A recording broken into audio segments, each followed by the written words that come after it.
নমস্কার বন্ধুরা, আশা করছি আপনারা সবাই ভালো আছেন। আমিও খুব ভালো আছি। চলে এসেছি একটি নতুন ভিডিও নিয়ে। হ্যাঁ, ভিডিওটা অনেকটাই দেরিতে যাচ্ছে তবুও। আর এই দিনটি ছিল ভাইফোঁটার আগের দিনকে। আর এই যে আপনাদের দাদা আর আমার ছেলে, আর আপনারা হয়তো আমার যারা আগের ভিডিও দেখেছেন অবশ্যই জানবেন যে কালী পুজো উপলক্ষে আমার দিদি আমার বাড়িতে এসছে। আর এই আমার দিদির ছেলে আর আমার ছেলে বাজি ফাটাতে আর কি ব্যস্ত বললেই চলে। আমার ছেলে পারে না, ও শুধু মানে কি করবে, একটা ফুলঝুরি বা ওই যে কি বলে ওইগুলোকে, ওই কোন দিক দিয়ে কোন দিকে যাবে দেখছে। আরেকটা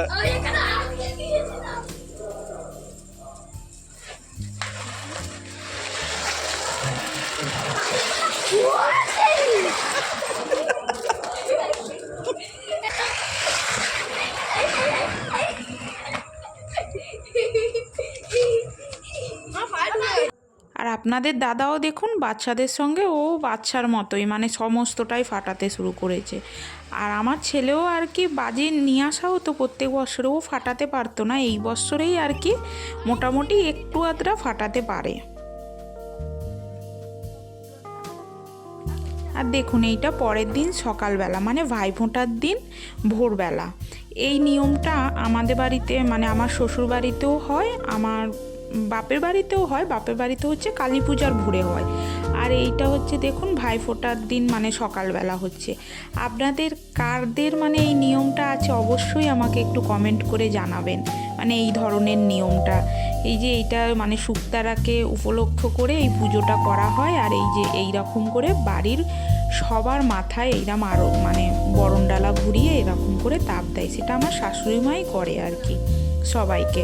আর ওই সময় বাড়ির সবাই উঠে পড়া হয় ঘুম থেকে, মানে বড় ছোট সবাই মিলে আর কি বাজি ফাটানো হয়। আর চারিদিকে মোমবাতি দিয়ে পুরো সাজিয়ে খুবই সুন্দর লাগে। আপনারাও হয়তো দেখতে পাচ্ছেন চারিদিকটা কত সুন্দর সাজিয়ে দিয়েছে সবাই, কিন্তু শুধু আমাদের বাড়ি বলে না, আমাদের পাশের বাড়ি কেন বা মানে মোটামুটি আমি যেই জায়গায় বিয়ে হয়েছি সবার বাড়িতে এই পুজোটা হয়। আর এই পুজোটা তো সবার বাড়িতেই হয়, আর ঠিক এই ভোরবেলার টাইমেই হয় আর কি। আর কালী পূজার সময় তো তবু অন্য বছর ঠান্ডা পড়ে যায়, এই বছরে কিন্তু দেখুন একটুও মানে ঠান্ডাটা পড়েনি আর কি।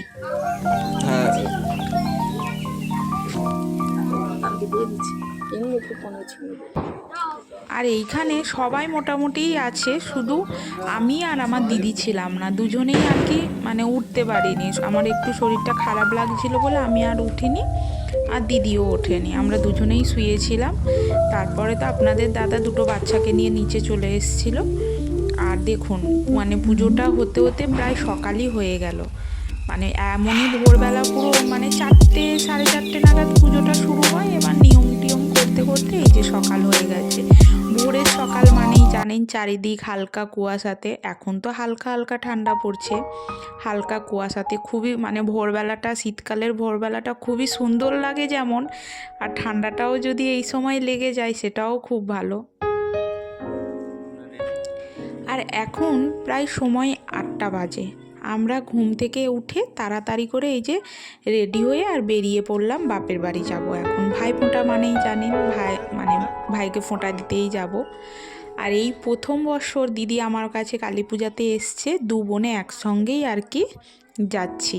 আর আমার ভাইকে আমরা প্রতি বছরই এক জায়গাতেই গিয়ে ফোঁটা দিই, মানে বাপের বাড়িতে গিয়েই ফোঁটা দিই। দু বোনে দুদিকে থাকার জন্য ও তো একা মানে যেতে পারে না আর কি, এইখানে নিয়ে ওইখানে খুবই প্রবলেম হয় সময়ের, ওই জন্য প্রত্যেক বছরে এক জায়গায় গিয়ে আমরা ফোঁটা দিয়ে আসি। আর এই যে আমাদের টোটো চলেই এসছে, টোটোর তো ফোন নাম্বার নেওয়া থাকে, আমরা ফোন করে দিলেই চলে আসে। শুধু উনি না, আরও অনেকগুলোই টোটো থাকে, এবার যেটা পায় আর কি সময়ের এতে। দিদি এই বছরে আমার কাছে চলে এসছে ঠিকই কথা, ভাইকেও ডেকে নিলে হয়েই যেত, কিন্তু বাবা আমাদেরকে ছাড়া প্রত্যেকটা অনুষ্ঠান তো, আর এই ভাইপোটা প্রায় মানে অনেকবার ফোন করেছে, পুরো বলতে গেলে 2-3 সপ্তাহ আগে থেকেই ফোন করছে। মা বাড়িতে নেই, মা বেড়াতে গিয়েছে, যারা আমার আগের ভিডিও দেখেছেন অবশ্যই জানবেন। ওই জন্য আর ভাইকে ডাকলাম না। ভাই আসলে ভাইয়ের বউ আসতো, কিন্তু বাবা তো আসতে পারতো না বাবার কাজের সূত্রে। ওই জন্য আমরা ওখানেই গিয়ে আর কি অনুষ্ঠানটা করতে চাইছিলাম। আর ভোরবেলা তো মানে আমরা তো ঘুমাচ্ছিলামই, আপনাদের দাদা এসে ঘুমিয়ে পড়েছিল আর কি, এতটাই দেরি হয়ে গেছে। আমাদের বেরোনোর কথা ছিল প্রায় 7টার মধ্যে, আর বাড়ি থেকে বেরিয়েছি 8টা। এই যে চলেই আসলাম আর কি ভ্যাসাল ঘাটে, মানে সেই আবার চেনা রাস্তা চেনা মুখ, শুধু যা নতুন মুখ আছে আমার দিদি। চলুন আমার সঙ্গে থাকুন, দেখতে পাবেন। আর মোটামুটি আমরা আমাদের গিরিশ মোড় থেকে সমস্তটাই কিনে নিয়েছিলাম, সেগুলো আর দেখাতে পারিনি। ভাইফোঁটার দিনে তো প্রচণ্ড পরিমাণে ভিড় হয়েছিল, আমরা দেখানোর অবস্থায় ছিলাম না। 3জনে 3 দিকে, একজন ফল কিনছি, একজন মিষ্টি কিনছি, মানে যা লাগে আর কি। আর তাড়াতাড়ি করে আসার জন্য তো এই রকম মানে তড়িঘড়ি করে আর এসছি। আর এখনও আমাদের ভ্যাসাল এসে পৌঁছায়নি, ওই জন্য একটু জায়গাটা ফাঁকা ফাঁকাই লাগছে। আর এইখানটায় তো বাচ্চাদেরকে খুবই সাবধানে রাখতে হয়, আমাদের একটু বড় হয়ে গেলেও তবুও একটু সাবধানে ধরে রাখা হয়েছে। আর এই যে চলেই আসলাম আমার বাপের বাড়ির গ্রামে। আর বাপের বাড়িতে আসলে কান্না মানে কোন মেয়ের না ভালো লাগে বলুন। আমাদের এই ভালো লাগার মধ্যে একটু তো খারাপ লাগা আছেই যে মা বাড়িতে নেই, তবুও বাবা আছে, ভাই আছে, সবাই। আর সত্যি কথাই ভাইয়ের বউ মানে সমস্তটাই ধরো হেল্প করে রেখে দিয়েছে। এই যে দেখুন, ও সমস্তটাই রান্না টান্না গুছিয়ে রেখে দিয়েছিল, কিছু কিছু ও করেছে, আবার কিছু কিছু ভাইও করেছে। ওই জন্য আমাদের আর এত দূর থেকে গিয়ে কিছুই করতে হয়নি, ওরা দুজনেই ম্যানেজ করে নিয়েছে। তো ও মা ছাড়া না একটু তো খারাপ লাগেই। আর এইখানে দিদি ঢুকে গিয়ে দেখছে আর কি কী করেছে আর না করেছে। আর আমার বাবা তো মানে ফোন করে অস্থির হয়েছিল, এই যে আসতে মনে হয় যেন শান্তি হলো। আর এইখানে আমাদের ভাইফোঁটার অনুষ্ঠানটা শুরুই হয়ে গিয়েছে আর কি। ভিডিওটা তাহলে আমি এখানেই শেষ করলাম। যদি ভালো লেগে থাকে like, comment, share and subscribe করবেন, আর আমার একটু পাশে থাকবেন।